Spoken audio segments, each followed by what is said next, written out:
네, 오늘 말씀의 제목은 만민에게 복음을 전파하라 라는 제목으로 오늘 함께 은혜를 나누고자 합니다. 마가복음 16장을 어려운 가운데서 강의를 하면서 여러분들 예배를 또 현장에 나오시기도 하고 또 영상으로밖에 예배할 수 없는 시간들을 또 보내면서 좀 그래도 거의 한 30주에 거의 가까운 시간 동안 우리가 마가복음을 통해서 은혜를 나눴습니다. 복음서 중에서 특별히 마가복음을 선택해서 이렇게 말씀을 나눴는데요, 이 복음서는 예수님의 행적 그리고 예수님의 가르침을 가장 잘 담고 있는 복음서라고 할 수가 있겠습니다. 그래서 오늘 여러분들 잘 하셨는데 참 따라와 주시고 같이 은혜 나눠주신 여러분께 감사를 드립니다. 자, 오늘 말씀은 마가복음의 가장 마지막 부분이죠. 함께 읽으신 부분은 예수님께서 승천을 앞두시고 제자들에게 주신 마지막 명령입니다. 마지막 부탁이고 명령이고, 그리고 또 이 복음을 증거하는 주님의 마지막 명령을 우리가 잘 순종할 때에 어떠한 역사들이 일어나게 될 것인가 하면서 그 복음을 증거할 때 일어나는 귀한 이적들에 대해서 말씀하고 있습니다. 그리고 예수님이 승천하시면서 마가복음을 마치게 됩니다. 그래서 오늘은 두 가지로 함께 은혜를 나눌 텐데요, 오늘 말씀의 제목 그대로 이제 만민에게 복음을 전파하게 됐을 때, 그리고 또 나타나는 하나님이 주신 귀한 선물들 두 가지로 나눠서 우리 은혜를 나누고자 합니다. 자, 첫 번째로 온 천하에 다니며 만민에게 복음을 전파하라 라는 부분입니다. 자, 마가복음 16장 15절입니다. 또 이르시되 너희는 온 천하에 다니며 만민에게 복음을 전파하라. 참 예수님께서 하신 말씀들을 잘 곱씹어 보면 정말 빈틈이 없으신 것 같아요. 우리는 말의 실수도 많고 또 부족한 부분도 많은데 주님의 말씀을 이렇게 같이 은혜를 나누다 보면은 어떻게 그렇게 완벽하게 말씀하실까?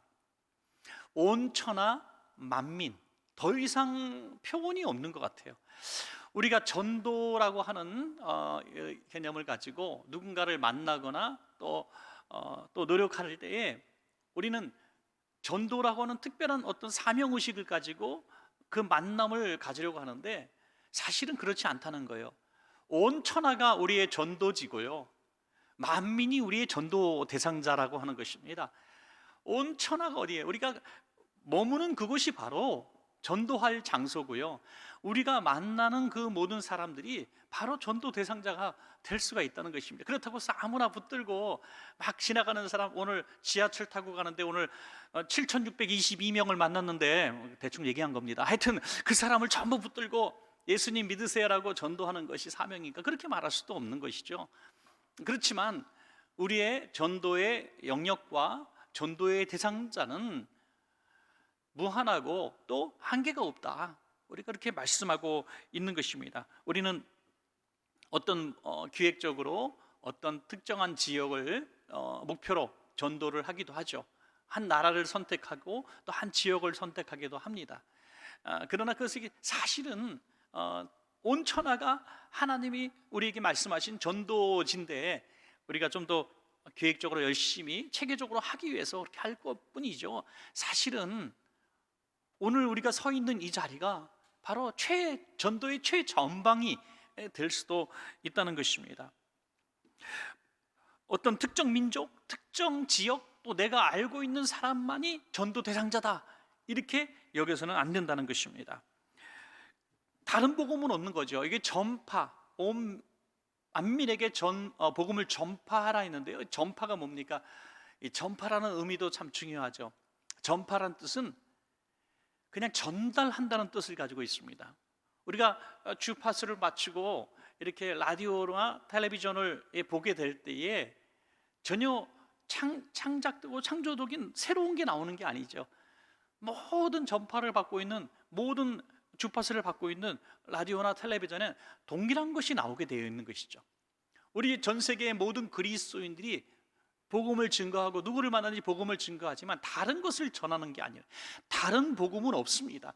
우리 주님께서 주신 이 복음을 우리는 전달할 뿐인 것이죠. 그래서 복잡하게 생각할 필요가 없는 것입니다. 로마서 10장 14절에 보면 이 복음을 전파해야 될 중요성을 말씀하고 있는데요. 그런즉 그들이 믿지 아니하는 일을 어찌 부르리요? 듣지도 못한 일을 어찌 믿으리요? 전파하는 자가 없이 어찌 들으리요? 그렇습니다. 우리가 전하지 않으면 어떻게 알겠습니까? 물론 하나님께서 정말 특별한 섭리로 만나주시는 경우가 있어요. 사도 바울 같은 경우도 누구의 전도를 받은 것이 아니라 다메섹 도상을 걸어가고 있을 때 부활하신 예수께서 직접 만나 주셔서 나는 너가 박해하는 예수라 하시면서 그에게 이 복음을 증거하셔서 그를 새롭게 하신 것이죠. 어떤 누구를 만나서 그런 것이 아니라 주님이 직접 만날 수도 있어요. 한 번도 정말 복음을 증거하는 전도자를 만난 적이 없음에도 불구하고 또 그 예수님을 믿으려고 하는 마음도 없음에도 불구하고 강권하여 하나님이 만나주셔서 그리스도인인 경우가 참 많이 있더라고요. 여러분, 우리 교회에 출석하고 있는 분들, 오늘 이 영상으로도 예배하고 있는 여러분들 가운데서도 누가 원천교회 가십시다라고 전도하지 않았는데 우리가 스스로 그냥 요동하는 마음 가운데 우리 교회에 오셔서 예수님 믿게 되고 성경 공부도 하고 세례도 받게 되셔서 오늘 집사님, 권사님 되신 분들이 있다는 거예요. 이것을 어떻게 설명할 수 있겠습니까? 우리 하나님이 하시는 강권적인 역사가 분명히 있기 때문에 성령께서 만나주시든 사람의 입술을 통해서 증거하시든 전도지 한 장을 받았든 간에 그 전달하는 그 역사가 있었기 때문에 우리가 예수를 믿은 것이지 우리 거저 믿은 것이 없는 거예요. 제가 이거는 분명히 말씀드릴 수 있는 것은 오늘 예배드리고 있는 우리 원천가족 모두는 누군가의 기도와 전도를 통해서 누군가의 눈물과 피땀의 헌신을 통해서 희생을 통해서 오늘 이 자리에서 예배하고 있는 것을 여러분 믿습니다. 누군가의 눈물이 있었고요, 누군가의 희생이 있었어요. 지금도 우리 성도님들과 얘기할 때 본인을 위해서 기도해 주시고 또 헌신해 주시고 참아 주시고 복음을 증거해서 예수 믿게 하신 분들을 이렇게 떠올릴 때마다 그냥 감정이 복받쳐 흘러서 눈물까지 흘리시는 그런 분들을 종종 만나게 돼요. 그때는 복음을 처음 받았을 때 너무 고마워요. 나 같은 사람에게 복음을 증거해 주셔서, 천국 복음을 증거해 주셔서 너무 고맙습니다. 당신은 내 생명의 은인 같은 분입니다. 이렇게 말한 분들이 있습니까? 아무도 없다는 거죠. 세월이 지나고 주님을 더 깊이 알아가면서 그 고마움이 계속 생각이 나는 거예요. 그때는 내가 왜 이렇게 모질게 대했을까? 전도하려고 문 앞에 서 있는 그 집사님을 그냥 이렇게 나 전도하면 교회 가서 교회에서 뭐 돈 받아요? 왜 나한테 이렇게 매달려요? 하면서 야박하게 굴었던 자신이 얼마나 미안하고 그런 경험들을 하게 되지 않습니까? 누군가가 전했기 때문에 예수를 믿게 된 것이죠. 어떤 분은 얘기합니다. 왜 굳이 뭐 다른 나라까지 가서 복음을 증거하느냐? 여러분, 다른 나라까지 가서 복음을 증거하는 이런 얘기는 함부로 할 게 아니에요. 만약에 그렇다면 우리도 복음을 받을 수 있는 나라는 아니었습니다. 이름도 어디에 지도에 끝자락에 붙었는지도 모르는 조선 땅에 와서 복음을 증거한 그들을 왜 이 먼 곳까지 오셔서 복음을 증거했습니까? 라고 우리가 얘기하는 것이 아니라 그들의 피와 땀과 헌신을 지금도 생각할 때마다 우리가 얼마나 고마워하고 감사하고 있는 것이죠. 그러니까 회의 선교도 중요하고 우리가 머물고 거하는 모든 것이 오늘 주님께서 마지막 승천하시면서 주신 이 전도지라는 사실을 깨닫고 어디서든 복음을 증거해야 한다는 것입니다. 여러분, 그러면 복음을 전파한다, 복음을 전달한다 할 때 어느 선까지 해야 복음이 전달된 것입니까? 우리는 전도합시다 하면은 그냥 우리가 알고 있는 일반 개념에서는 예수를 안 믿거나 또는 뜨뜻미지근하고 그냥 다녔다 안 다녔다 하는 그런 분이나 아주 옛날에 다녔으나 지금은 안 다니고 있는 이런 분들, 우리 원천교회 예배 한두 번 나오게 하신 다음에 등록카드 안 쓰려고 그러니까 다 적어놓고 여기다 사인만 하세요 이렇게 하고 내는 이럴 수도 있는 그냥 등록카드, 그것까지가 내가 전도다라고 일반적으로 생각할 수가 있겠습니다. 그런데 전도의 목적이 뭡니까? 전도의 목적은 구원받게 하는 데 있는 것을 믿으시기 바랍니다. 구원받게 하는 거거든요. 전도의 목적은 구원받게 하는 거예요. 그러면 구원받게 하는 증거를 어디서 찾을 수 있는가? 오늘 주님이 하신 말씀에 너희는 만민에게 복음을 전파하라. 그 전파의 범위 분명히 말씀하고 있죠. 그게 세례라는 것이 세례. 마가복음 16장 16절 믿고 세례를 받는 사람은 구원을 얻을 것이요 믿지 않는 사람은 정죄를 받으리라 그랬습니다. 분명히 구원과 정죄, 구원과 정죄 이 중간에 뭐가 있어요? 세례가 있다는 거예요. 세례. 똑같은 사람이고 똑같은 상황인데 뭐 그렇다고 해서 요 세례받는 요 상황에 이 죄를 다 해결할 수 있는 어떤 뭐 선행을 한 것도 아니고 갚은 것도 아니고 수련을 쌓은 것도 아닌데 세례가 딱 통과되니까 똑같은 죄인인데 세례를 받으면 정죄받지 않고 구원받고 똑같은 사람인데 세례받지 않으면 정죄받는다. 너 죄 있는 사람이야 라고 정죄를 받는. 교회를 출석했는데요? 아니 교회를 30년 다녔는데요? 아니라는 거예요. 정죄를 받을 수 있다는 거죠. 물론 세례 안 받았다고 해서 멸망받는다, 정죄받는다, 우리는 단편적으로 이렇게 말씀을 꼭 할 수는 없겠죠. 그러나 세례를 받을 수 있는 그 의미를 알고 있는 많은 시간들과 기회들이 있음에도 불구하고 찰필히 미루는 것은 오늘 본문을 정말 가볍게 여기는 것이죠. 너무나 세례란 것은 가벼운 것이 아닙니다. 엄청나게 중요한 것입니다, 여러분. 그래서 우리 여러분들 가족 중에서 혹시 교회를 조금 나오고 하고 다니고 있었지만 세례에 대해서 그렇게 중요하게 여기지 않는 분들은 오늘 이 본문을 가지고 꼭 권면하시기 바랍니다. 믿고 세례를 받은 자는 구원을 받고 믿고 세례받지 않으면 정죄받습니다라는 이 본문이 굉장히 무겁게 다가와야 한다는 것입니다, 여러분. 교회 등록은 아주 가시적인 어떤 서류 한 장일 수 있겠지만 세례라고 하는 것은 정말 엄청난 의미를 갖고 있습니다. 세례에 대해서 우리가 설명할 때 항상 애굽에서 가나안 땅을 향해 가는 이스라엘 백성이 건넌 그 홍해를 꼭 얘기를 하죠. 무슨 의미가 있습니까? 홍해가 바로 세례라고 하는 그 장소, 세례터라고 할 때 여기는 애굽이고 여기는 가나안입니다. 여기 애굽에 있을 때는 노예였고 멸망받을 사람이었고 그냥 죄로 살다가 죽을 수밖에 없는, 평생의 애굽의 자손으로 살아갈 수밖에 없는, 애굽의 노예로 살아갈 수밖에 없는 상황이었죠. 그러나 홍해를 싹 건너면서 애굽에서 살던 죄의 자녀, 멸망의 자녀는 홍해를 건너면서 홍해 바다에서 죽었다는 것입니다. 그리고 거기서 다시 나왔을 때 거듭남, 다시 태어나는 것이죠. 이제는 하나님의 백성, 또 자유인으로, 또 구원받은 자로 분명히 이 신분과 삶의 터전이 바뀌어진 거예요. 여러분, 세례받았다는 것은 이 두 가지 분명한 개념을 갖고 있는 거예요. 첫째는 내 삶이 바뀌었다는 것이고요, 두 번째는 내 인생의 끝이 바뀌었다는 것입니다. 오늘 살아가는 이 순간, 주님 만나는 순간순간이 이제는 죄의 노예, 세상의 자녀가 아니라 하나님의 자녀, 의의 자녀로 살아가게 되고, 또 죽으면 하나님 나라에 가게 되는 목표가 완전히 바뀌는 사람이 되는 것이죠. 이것이 바로 세례의 굉장히 중요한 의미가 있는 것입니다. 그걸 무겁게 받아들이는 성도님도 있더라고요.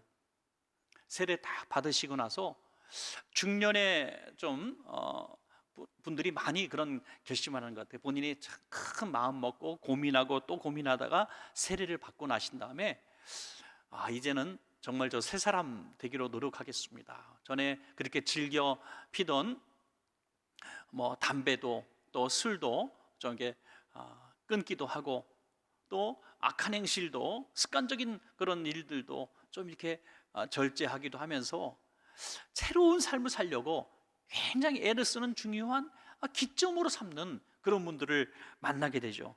그게 지극히 정상이라는 것입니다. 갈라디아서 2장 20절에도 분명히 말씀하고 있습니다. 그리스도와 함께 십자가에 못 박혔느니 이제는 내가 사는 것이 아니라 내 안에 그리스도께서 사시는 것이라. 이제 내가 사는 것은 하나님의 아들을 믿는 믿음 안에서 사는 것이라 분명히 말씀하고 있는 것이 무엇입니까? 이제 내가 세례받은 자로서 삶의 방향, 삶의 이유, 또 신분 다 바뀌었음을 말씀하고 있는 것입니다. 여러분, 우리가 그러기 위해서는 길거리 가다가 한두 번 전도해서 이렇게 변할 수 있는 것은 어렵겠죠.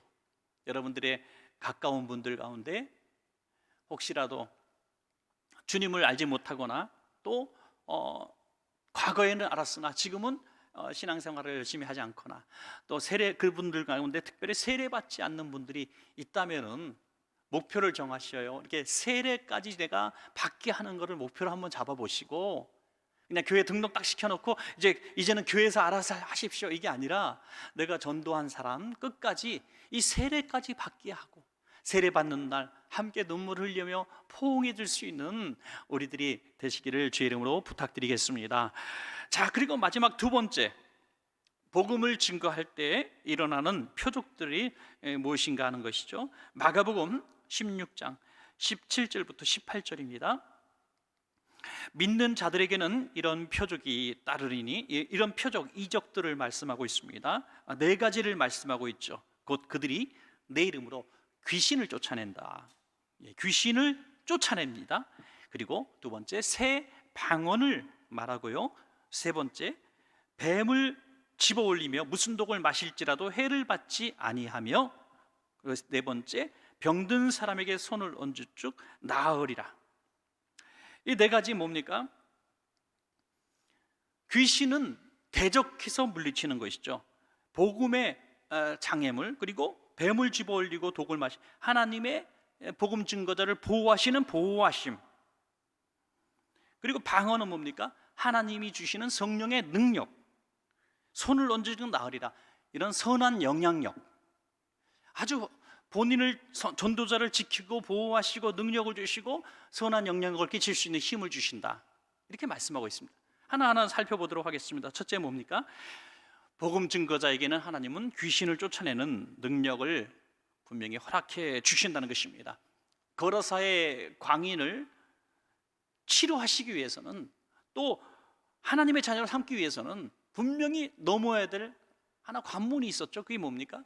이 귀신을 쫓아내, 한 사람의 주인이 둘 될 수가 없는 것이죠. 영적인 존재이기 때문에 분명히 영적 싸움에서 먼저 그 안에 하나님을 받아들이지 못하고 성령님을 영접하지 못하게 만드는 그 자리를 딱 트고 있는 안방의 주인 노릇하는 그 존재가 귀신이라면 그걸 쫓아내야 한다는 것입니다.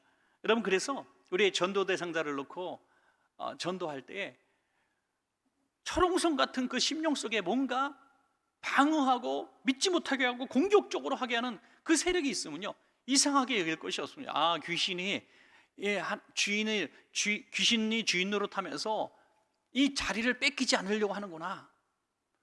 내가 여태껏 노예로 삼고 마음껏 부리던 자기 자식 같은 이 사람을 하나님께 빼앗기지 않으려고 하는구나 하고 깨닫는다면, 말이나 설득이나 논쟁을 통해서, 제가 지난 주일날 같이 은혜를 함께 여러분과 나눈 것이 있잖아요. 유대인은 표적, 헬라인은 이런 철학과 어떤 이성적인 논리로, 지성으로 뭔가 얻으려고 하지만 그런 것들로 얻을 수 있다는 것이 아니면 하나님의 능력밖에 없다는 것입니다. 이 귀신을 쫓아내고 제어하고 물리치면 하나님의 사람이 될 수가 있는 것입니다. 여러분, 이거 먼저 쫓아내야 한다는 거죠. 그래서 복음을 잘 받지 않고 자꾸 공격적으로 돼가는 분들이 있으면 가서 복음을 증거하고 말하는 시간보다 훨씬 많은 시간 먼저 우리는 그 사람 속에 역사하는 악한 귀신과 같은 그 존재에 대해서 예수 이름으로 계속 선포하면서 물리쳐야 한다는 것입니다. 그러면 그 귀신이 견디다가 아이고 귀찮아 죽겠네 하고 떠나버린다는 거죠. 그죠? 그러면 그때 그 마음속에 성령님이 들어가실 수가 있는 것입니다. 가정 속에도 심령 속에도 우리의 삶 가운데도 주인 노릇하고 끌고 가는 악한 영들이 있어요. 여러분, 믿음을 가지고 신앙생활을 하려고 하는 사람에게도 자꾸 과거에 역사했던 악한 영들이 다시 자기 집을 찾아오는 경우도 많이 있어요. 잃어버렸던 옛날의 나쁜 습관, 나쁜 언어들, 이런 것들을 계속 기억나게 하고 행하게 하는 이런 일들이 있을 때 우리는 영적으로 깨닫는 것이며, 야, 마귀가 다시 나를 빼앗아 가려고 하는구나. 나는 예수 믿고 세례받고 구원받은 사람인데 자꾸 악한 마귀가 내 심령에 주인 노릇하려고 하는구나. 우리 자신을 향해서도 나사렛 예수 이름으로 물러가라, 떠나가라. 나는 구원받은 사람이다. 나는 예수의 피가 있는 사람이다 라고 외치라는 것입니다. 여러분, 그것이 바로 구원을 받게 하는 너무 중요한 것이죠. 구원을 지키라 그랬어요. 지키는 것입니다, 여러분. 그래서 분명히 이 귀신의 존재가 있다는 것입니다. 성경에도 있고 오늘날에도 역사합니다. 그러므로 복음을 증거하고 복음을 가슴에 품고 있는 사람에게는 이 귀신이 동일하게 역사할 수 없기 때문에 복음 증거자가 받는 어마어마한 복이 있는 거예요. 그래서 저는 이 네 가지 역사를 바라보면서 내 개인적으로 나만 위해서 사는 사람은요, 이런 귀신의 역사에 항상 노출되어지고 연약한 것을 보게 됩니다. 여러분, 여자는 약하지만 누구는 강하다 그랬어요. 어머니는 강하잖아요. 특별히 40대쯤 되는 엄마들은 엄청나게 강합니다, 여러분. 누구 앞에서도 굴하지 않고 버스보다도 빨리 달리고요, 힘도 자동차를 들 수 없는 천하장사입니다. 왜? 자식을 향한 그 마음이 어마어마하기 때문에 감당이 안 되는 거예요. 그만큼 뜨거운 마음이 있는 거죠. 여러분, 나만 위해서 사는 사람은 나약할 수밖에 없지만은 복음을 전하기 위해서 열방을 품고 잃어버린 영혼을 품고 주님의 명령을 품고 살아가는 사람은 귀신을 쫓아내는 능력이 생긴다는 거예요. 그러므로 얼마나 복음 증거자에게 주시는 축복이 많은지 알 수 없어요. 삶이 무기력해지고 내가 사는 게 아니야, 너무너무 무료하고 힘들고, 이게 제일 우리가 흔한 말이 이건 갱년기인가 보다, 그럴 수도 있어요, 여러분. 뭐든지 그냥 그렇게 상황을 그냥 그렇게 이해하려고 나에게 굉장히 관대하게 대할 수 있는데, 그 많은 해소할 수 있는 실제적인, 물론 우리가 그런 그런 것도 있을 수 있고요, 또 환경이나 이런 게 너무나 지치고 피곤하고 또 어려울 수도 있어요. 그래서 자꾸 우리가 이렇게 침울해지고 또 신경쇠약에 걸리고 또 우울증에 걸리고 할 수는 있어요. 그러나 보편적인 거 말씀한 게 아니라 그냥 그런 마음이 들 때 우리가 하나님의 사명을 다시 한번 붙들고 한 영혼 살리는 이타심을 가지고 복음 증거에 대한 꿈과 비전을 함께 갖게 되면요, 이런 것들은 자연스럽게 해서 내가 살아야 될 분명한 이유와 목적이 복음 정도보다 더 강력한 게 없는 거예요. 동기가 그것보다 더 귀한 것이 없는 것입니다. 일가 친척들, 우리 처가댁 또는 우리 시댁, 또 우리 친구들, 동창들 리스트를 한번 만들어 놓고, 그래 내가 살아가야 될 목표를 여기다 둬야 되겠다 하면은 귀신이 역사하든 어떤 방해 세력이 그 사람을 붙들고 있든 하나님이 우리에게 힘을 주신다는 것입니다. 여러분, 삶의 의미를 갖게 된다는 것입니다. 새 방언을 말하는 것도 마찬가지입니다.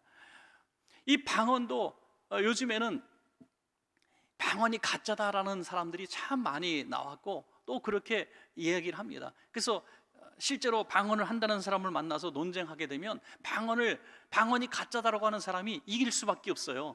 왜냐하면 방언을 얘기하면서 방언을 해석하는 사람이 자기 뜻대로 해석하니까 이게 분명히 정확한 어떤 한 나라의 언어가 아니기 때문에 그건 가짜다라고 얘기하면 가짜라고 들을 수밖에 없는 거죠.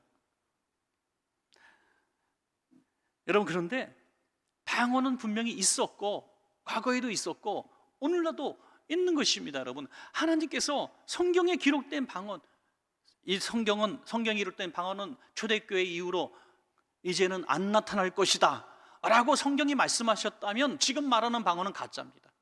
그러나 분명히 너희가 새 방언을 말할 것이다 라고 말씀하셨지 언제까지라고 말씀하지 않으셨어요. 그러므로 지금 방언을 사모하고 요즘 또 방언을 이전처럼 막 하지 않잖아요. 옛날에 이천성 목사님 집회할 때 저도 많이 가서 은혜도 받고요. 참 그 어떤 기억날 만한 추억도 있어요. 한월산 기도원 가서 저도 북도 막 치고 그래서 참 그때도 이천성 목사님의 집회 중에 저한테 와서 안수기도 해준 건 잊을 수 없는 추억인 것 같아요. 제 머리에 손을 탁 집회 중에 막 꽉 찬 한월산 기도원에서 북치고 있는데 제가 머리 안수 탁 하면서 큰 종이 될지어다 그랬는데 제가 키만 컸다고 말씀드렸잖아요, 그죠? 큰 종이 될지어다라고 축복해 이렇게 기도해 주셨는데 그분이 입술이 얼마나 거한지 지금 그렇게 설교했다가는 교인들이 아마 인격 모독해갖고 명예훼손해갖고 고소가 들어올 거예요. 여기 앞에 계신 권사님, 시사님들 방언할 줄 알아? 방언할 줄 알아? 야, 이 개도 방언한다. 개만도 못한 니은 야 막 이랬단 말이에요. 방언을 다 당연히 해야 된다고 생각하니까 혼나잖아요. 랄랄랄랄랄랄라 하는 척, 눈치 하는 척하고 할렐루야 5만 번 하면은 저절로 입술이 풀려가지고 방언, 이렇게 가짜 방언들을 막 만들어내고 그렇게 하는 척을 하는 이런 일들이 분명히 잘못된 겁니다. 그것은 굉장히 하나님 앞에 옳지도 않은 거예요. 그러나 성령님이 여러분의 마음속에 기도에 막 깊이 들어갔을 때요, 저는 방언이 팍 터지는 사람들의 그 순간의 그런 상황들을 저는 분명히 알고 있습니다. 여러분, 기도를 막 어느 날 뜨겁게 할 때 있잖아요. 입술이 막 풀리고 내 입술이 내가 주장이 안 되고 막 갑자기 성령님이 나를 강하게 사로잡아서 입술이 내가 원하지 않는 막 말이 나올 때 말이죠. 여러분, 오늘 이 말씀을 기억하고 그때 여러분의 입술을 하나님께 맡기십시오. 여러분, 그럴 때 하나님이 여러분에게 이 방언을 주십니다. 그럼 두려워하지 말고 계속 그렇게 말 같지도 않고 외래어 같지도 않지만 계속 입술을 한번 하나님께 맡겨보세요.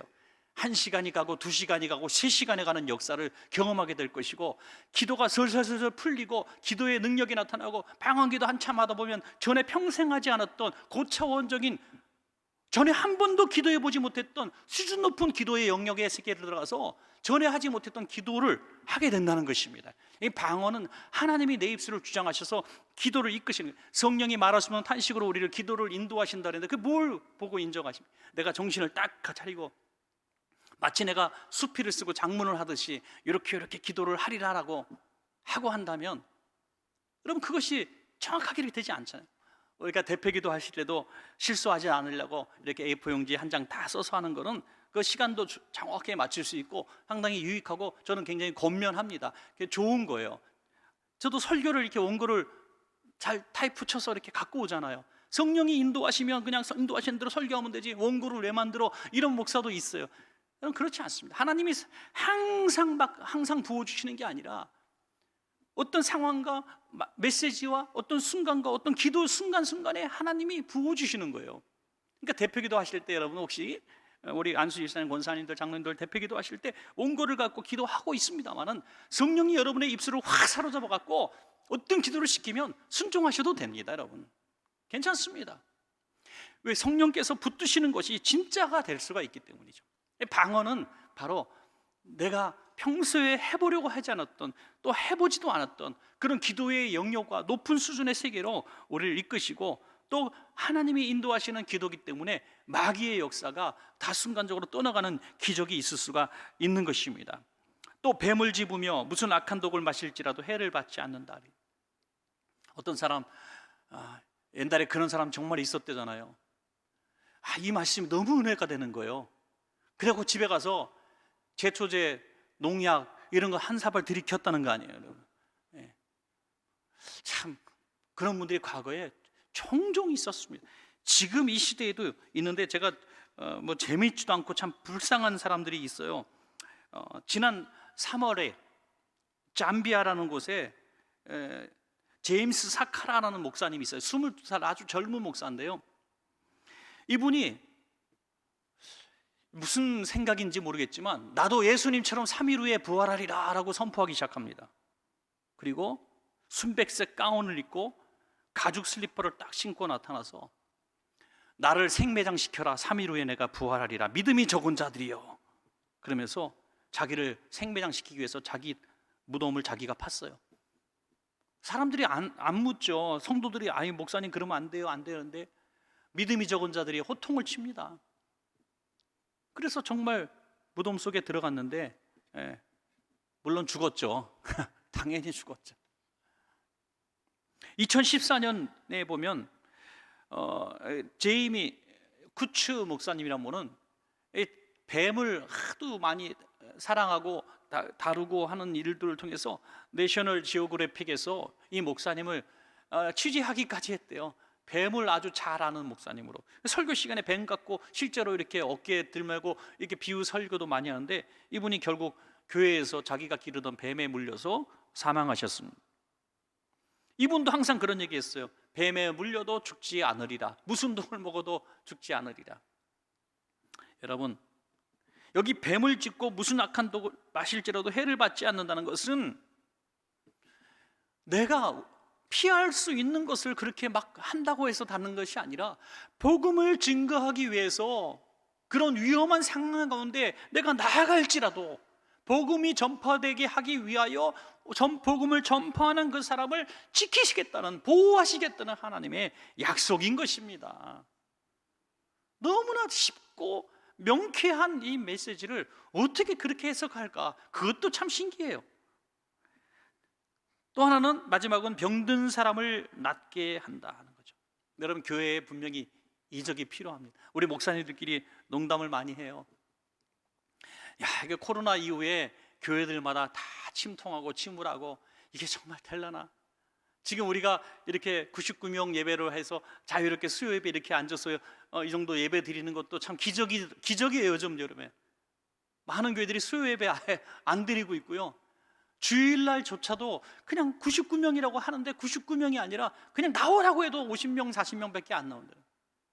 그래서 그냥 우리처럼 전화로 이렇게 예약하고 할 필요도 없다는 거예요. 그런 얘기 들을 때 씁쓸하기도 하고. 그래서 우리끼리 하는 농담이, 이 코로나 끝나고 교회가 다시 부흥하려면 정말 소경이 눈을 뜨고 자리 절든 사람이 일어나고 죽은 자가 살아나지 않으면 다시 교회는 초대교회처럼 부흥기를 맛볼지 못할지도 모른다. 이런 얘기를 할 때가 많이 있어요. 그건 굉장히 저한테 반짝하고 제 내리에 스치는 그런 거 있었어요.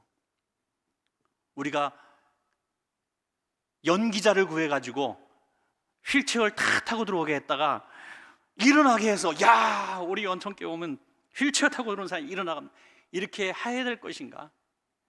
그거 아니죠.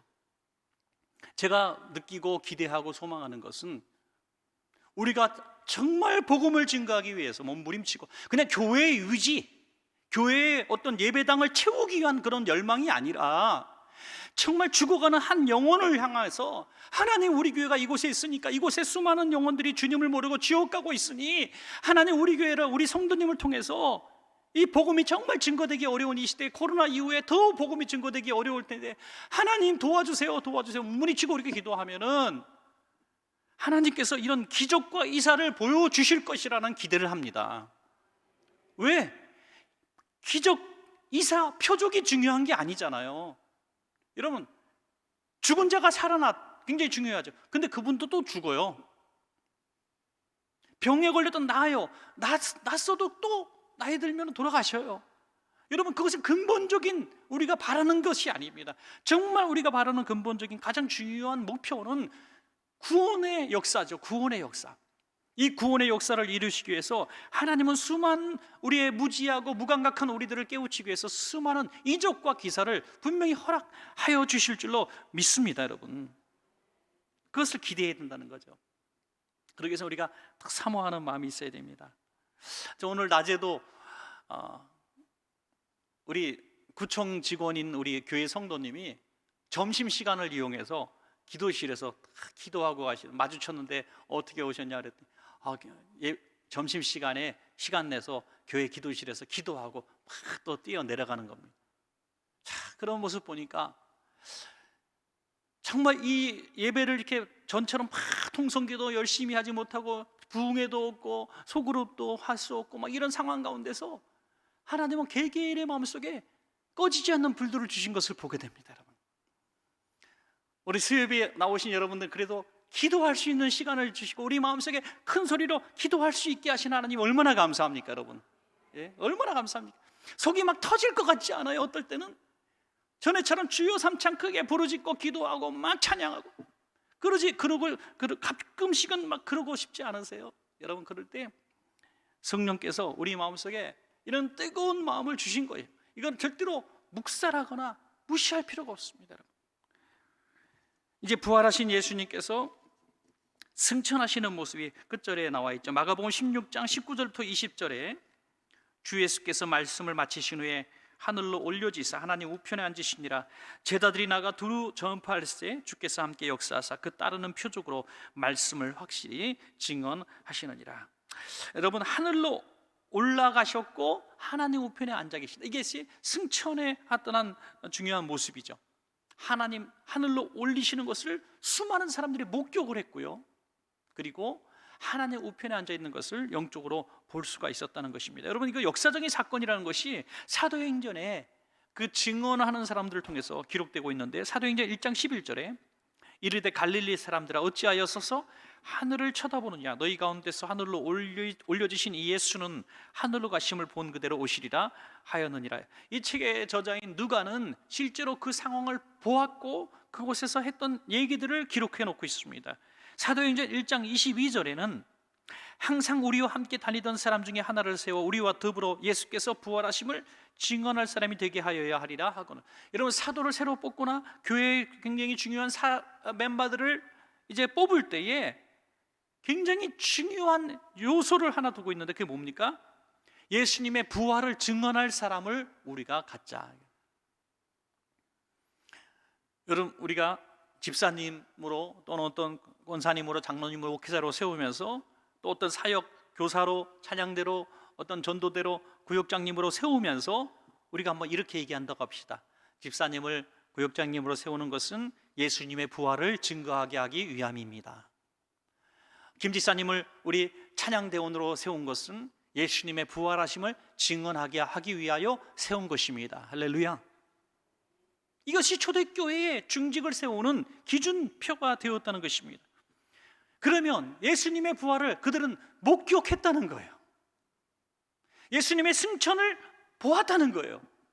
그 뜨거운 마음이 있었기 때문에 그 엄청나게 박해가 있고 300년 가까운 시간 동안에 어마어마하게 많은 사람들이 순교자의 제물이 되었어도 기독교는 흥왕하여 로마를 정복하고 세계를 정복하는 복음이 되었다는 것입니다. 여러분, 보았기 때문이죠. 예수님의 승천이 왜 중요합니까? 예수님의 승천하심으로 약속하신 성령님이 임재하신 것이고, 또 본 대로 다시 오시리라 재림의 분명한 약속이 되는 것입니다. 여러분, 사랑하는 여러분, 말씀을 맺겠습니다.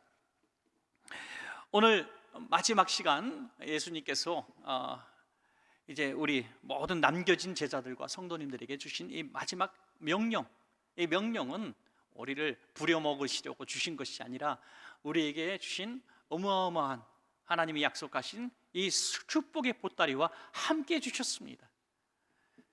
우리가 복음 증거자를 우리의 목표로 삼고 살아갈 때에 우리는 삶의 활력이 넘치고 우리 안에 악한 영들이 자리 잡을 틈이 없고, 어떤 독을 또 어떤 뱀을 집을지라도 우리를 보호하심 속에 우리가 당당하게 살아갈 수가 있고, 연약하고 병들고 정말 상심하고 불쌍해서 볼 수 없는 그런 사람들 향해서 우리가 손 얹어 기도할 때 질병이 떠나가고 귀신이 떠나간 역사가 일어나게 하실 것이라는 것입니다. 누구에게? 복음을 증거하여 구원받게 하려고 몸부림치는 하나님의 자녀들에게 주신다는 것입니다. 이것은 목회자에게만 주신 것이 아닙니다. 중직자에게만 주신 것이 아닙니다. 어린아이도 할 수 있는 것이고 성도님들 누구나 할 수 있는 것입니다. 여러분 모두가 이 능력이 있는 것을 믿으시기 바랍니다. 그러면 어떻게 증명하고 이것을 사용할 것인가? 복음 전도하여 구원받게 하는 일에 우리가 쓰임 받을 때, 노력할 때 이런 역사가 일어나게 될 줄로 믿습니다.